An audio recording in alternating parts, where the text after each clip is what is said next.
Voici Walmart Plus. Les abonnés peuvent économiser plus de 650 $ par année. Essayez-le gratuitement pendant 30 jours. The commissioner of Major League Soccer is optimistic that renovations to the Olympic Stadium can be done in time to welcome CF Montreal a year and a half from now.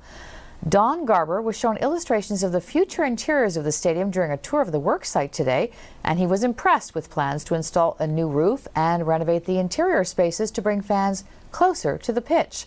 Garber spoke of a $500 million price tag for the project, though the government has not yet committed to that amount, but he believes Montrealers will be proud of the stadium once it's overhauled. But that stadium, and I'm not saying this because I want it to happen, I was blown away by the vision and seeing a hour-long presentation as to what that stadium could look like. That's going to be one of the best stadiums in the world, with an iconic tower that there's nothing like it anywhere in the world. Coming in from the airport, and as far as the eye can see, you could see the Olympic Stadium. CF Montreal plans to start playing at the stadium full-time, including in the colder winter months during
and duration of severe weather events.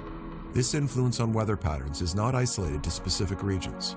When gravity waves in the ionosphere interact, they can make the air move in specific patterns, called Kelvin and Rossby waves. These waves can travel all over the world and affect how weather systems move, interacting with large-scale atmospheric features like jet streams and weather fronts.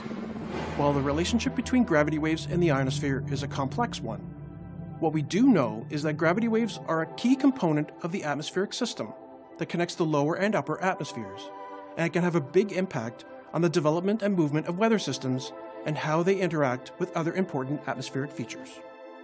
While all of this leaves many challenges and uncertainties in observing and predicting the effects of gravity waves, scientists can gain valuable insights by exploring these areas of research into the complex dynamics of our atmosphere and enhance our understanding of space-related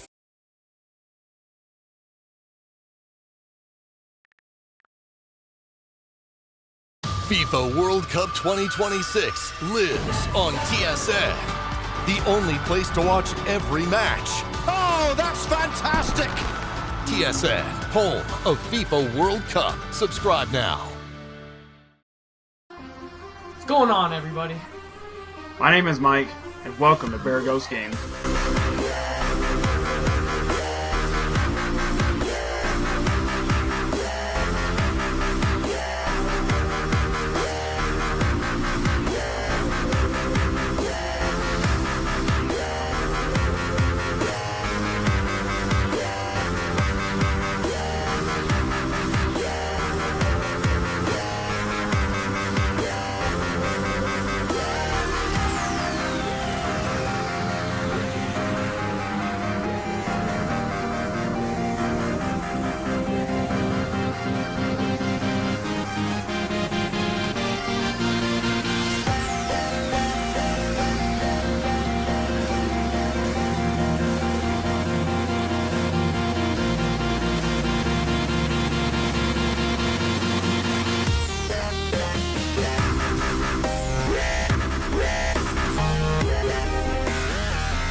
You can't spell billionaire without some of the letters in.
We're continuing to track active weather across the eastern prairies for another day of severe thunderstorms.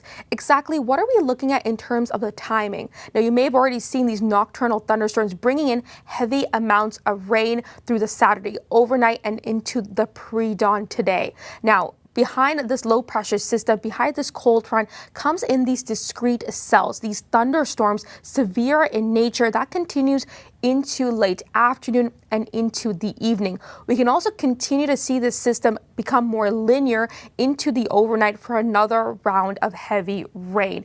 Now, we're going to be seeing so much instability building as we head into the afternoon. High amount of CAPE means that we have enough instability to see lifting, to see the potential for rotation, which does subside heading into Monday. But in terms of your Sunday risk, we could expect strong wind gusts, very large hail, and possibly a few tornadoes.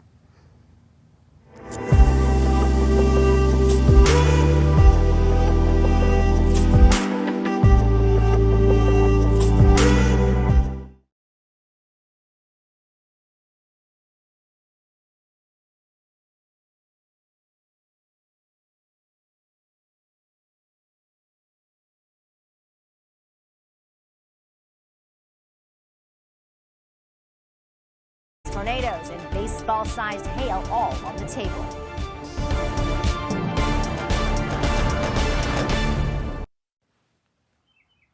Well, your local forecast begins now. We have seen some stormy weather move through parts of southern Ontario earlier this weekend.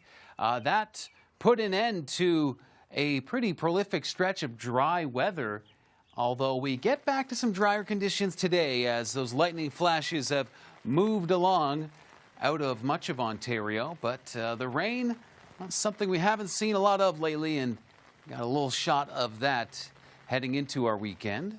So how are we finishing up this first weekend of June? Summer not that far away, and we have a work week ahead that might start to bring some of that summer-like humidity. To break it all down, let's bring in meteorologist Nadine Powell. Well, thank you so much, Matt. Hopefully folks will be able to enjoy the rest of the weekend. Looking absolutely fantastic for all of the outdoor activities that are going on here and there, not only Niagara and through Toronto, but you can see right across the GTA. Some nice sunshine for us as we head through the rest of today. A few clouds will be moving out of the area. We've got some mainly clear skies for us as we head into the overnight. And Monday starting off on quite a nice note, and those temperatures seasonably warm for us. We've got a bit of a break before we get some more active weather rolling back in. But you'll see here our temperatures really warming up into the coming days. We've got high pressure that'll be building in and shifting into the Great Lakes region. So we've got some nice sunshine to enjoy. But on the downside, I know a lot of people, they don't like the high humidity, and that's going to be factoring in once